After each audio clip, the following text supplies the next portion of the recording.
իրենց սուտ հայտարարությունները, որ մենք ունենք բնակության աճ,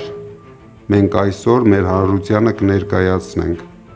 որ ամբողջությամբ հակառակ պատկերն է։ Մեր երկրում ամուսնությունները անկում են ապրել շուրջ 7%-ով, ամուսնալուծությունները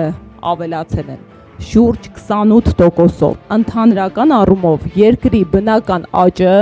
անկում է ապրել շուրջ 40%-ով։ Ինչ ենք առաջարկում մենք։ Յուրաքանչյուր 4-րդ երեխա ծնունդի համար ստանալու է 2 միլիոն դրամ, իսկ 5-րդ երեխայի համար եւ դրանից հետո 6-րդ, 7-րդ երեխաների ծնունդների համար ընտանիքները ստանալու են անվճար բնակարան։ Անպայման մեր համար այս հարցը, ժողովրդագրական հարցը կլինի ամենաթիրախային հարցերից մեկը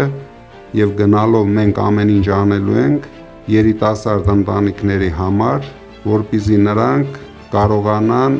շատ երեխա ունենան, լավ դաստիարակեն իրենց երեխաներին, լավ ապագա ստեղծեն իրենց երեխաների համար։